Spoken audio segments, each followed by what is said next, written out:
Today, we received some very interesting information in the form of a Warhammer community blog post about how putting together your armies will look in the new 4th edition of Age of Sigmar. I'm going to cover that information in this video, and I'll also share my thoughts about what we've read. And at the end of the video, I'm going to share my biggest question I still have after reading this post. So with all of that said, let's first get into a summary of what the article shared. Okay, so the first thing that we're going to do is take a look at what's leaving Age of Sigmar. And there are a few things that we can tell right off the bat. So battle line, behemoth, and artillery tags, those types, those are gonzo. They're just totally out of the game. They won't exist anymore. Also, you can now reinforce as many units as you like. However, they can only be reinforced just the one time. They're still going to be double size and double points, but there is no reinforcement points or limit now in terms of how many separate units you could actually reinforce. Battalions are going to be called regiments, and that's going to be very important into the new army formation. So let's talk about that next. So regiments are going to be like the old battalions, except mandatory now, and you can take 1 to 5 of them. So you have to have at least one, but you can have as many as 5. So let's look at these a little bit more closely. Regiments can have a single hero. Of course, there's, always going to be little exceptions, but for the most part, the blanket statement is that each regiment has one single hero that's going to be leading it, and then it's going to have 0 to 3 other units that are included. Now, if it's your general's regiment, it can have 0 to 4 units included, and then otherwise, that's your cap. And these are going to be 1-drop deployment, which is super key, okay? So if you have your hero and then 3 units, you can put them all down in 1 deployment, 1 drop. The other units that you can bring are to the actual regiment. So if you have your hero, it will depend on your hero's battle profile. It's going to list what type of units it can actually bring into its regiment. So we'll be restricted in that way. So taking a look at a quote from the article, they say in the case of the Lumineth Realm Lords, for instance, a Venari Banner Blade can include any Venari tagged unit in their regiment, whereas a Alarith Stone Mage can be accompanied by their signature Alarith units, along with any Venari Orlan Wardens who form the common core of many Lumineth forces. So unique leaders like Archmage Teclis could take everybody. Okay, they can take whoever from Lumineth, and in some rare cases, powerful heroes can even bring other heroes into their regiment, like the mighty Lord of Khorne, who can be accompanied into battle by gore-chosen heroes. So for the most part, you're always going to have a hero and non-heroes, but once in a while you'll have a hero that is so epic, they can bring whoever they want within their regiment. And the idea here is that armies are going to be more thematic because you're going to have each little regiment led by a hero into battle. Seems really cool, right? Okay, so you only need to take 1 regiment, and the regiments don't have to have any units in them. So you could just have a single hero, and that is fulfilling your regiment requirement, in which case, how would you build out the rest of your army? Well, that is how auxiliary units will work. So there are no limit to the number of auxiliary units that you can bring. They're just going to, aside from the point total of your army, but just whatever units you bring that are not in regiments, those will be classified as auxiliary units. Now, they apparently view auxiliary units as powerful because there are some downsides to bringing them. Each auxiliary unit is a single drop, so every single time you bring 1 more auxiliary unit, you will have 1 more drop to make during deployment.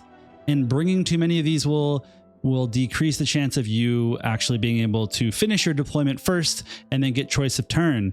The player with the least auxiliary units also will get an extra CP every single battle round at the start of the battle round, and that is the whole game, right? So seems like a really big difference, and it's important to note that they again double down on how rare CP is going to be in the new edition. Like, it's really not going to be something that they're floating out there. So here's the quote.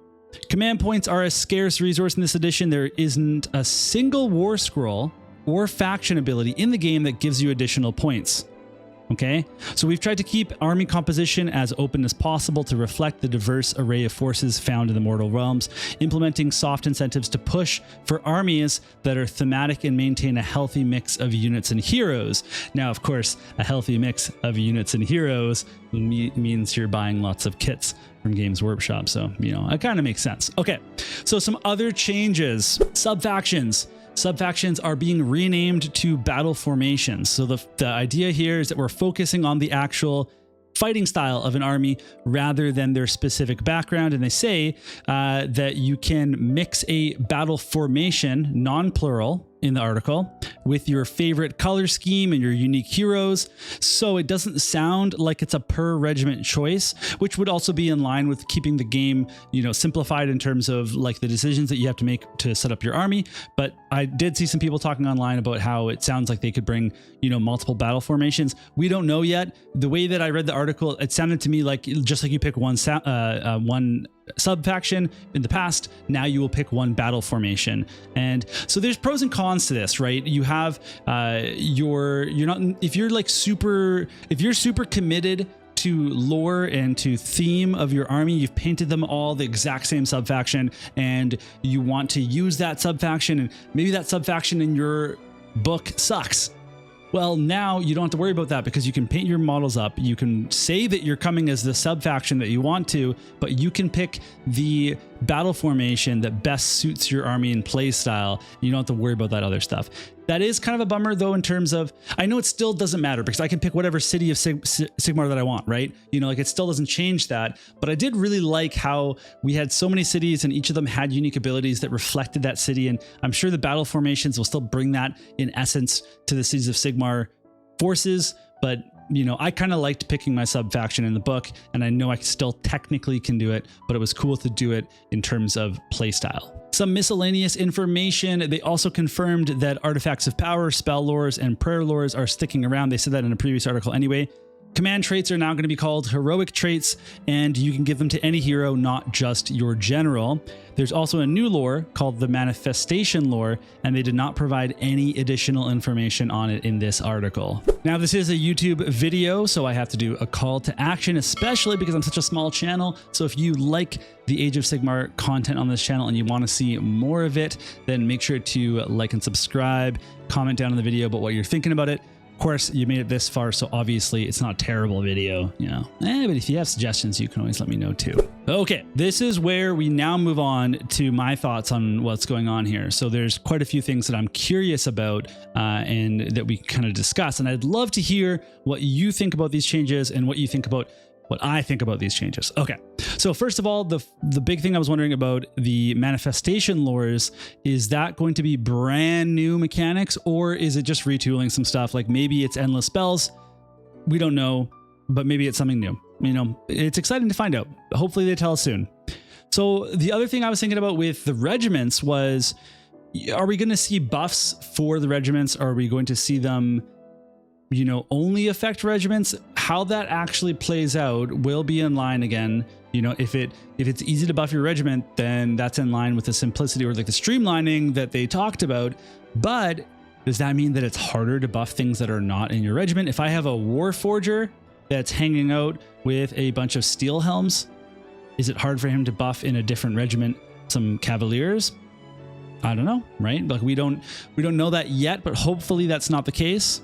They also say that command points are scarce, but we don't know like how many of those free casts, you know, you get where it's kind of like use this ability without spending a command point, because that's not generating a command point. But I kind of get the idea that maybe those abilities won't be in the game just because they're as good as generating a command point. If they do something that the new command points do, then, you know, for all intents and purposes, that is as powerful as these command points are being made out to be. So likely we won't have those types of abilities, but I'm still very curious to see if they're in the game. I'm also wondering if this is going to force us to bring heroes that we don't actually want to bring, because then we can bring a bunch of units as a one drop that we do want to bring.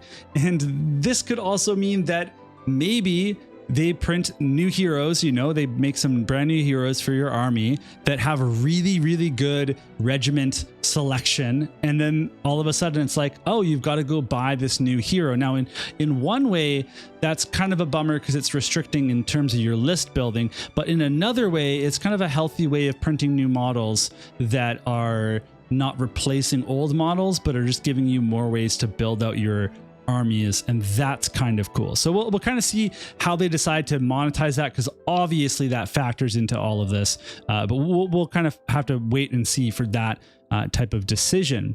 So I do like the idea of this being more thematic and having like little regiments all over, each with a leader. That does sound really cool. It doesn't sound like exactly like what's happening in 40K with attaching leaders to you know, to units, but we still don't know if that's a thing or not. That could still be coming, but it's, you know, in essence, it's kind of similar in a lot of ways. We also don't know what happens if both players have the exact same number of auxiliary units. If they both have 0, if they both have 3, then who gets the extra CP, or does nobody get the extra CP? I'm very curious about that as well. Is it if you go second, do you get it? Maybe, I don't know, but you know, still want to know. And finally, we have my big question from this article that was not answered, and that is, what the hell's happening with allies? Like, I want to know. Are we going to have allies? Are we not going to have allies? If we have allies, how many can we bring? Are they auxiliary, or can a hero ally lead its own regiment of the appropriate allies that it could bring? Or would that be too many points? I don't know. Are they going to phase out allies altogether, and that's why they didn't mention it? We don't know yet. I'm super curious because bringing allies is super cool, and I know a lot of people like to do it. And there are some in the books, right? Like City's brand new book has a specific subfaction that gives you bonuses if you bring allies. There's actually multiple. There's, I think, 3 different cities give you bonuses if you bring different allies. So I'd like to see something on the blogs soon about how allies are going to work. Hopefully we get that. Otherwise, I don't have a lot of questions because, you know, they told us a lot of information now. So basically, we're waiting for the next blog post for more juicy information. And in that case, I'm just going to get out of here. So thanks for watching, and we'll see you all again in another video.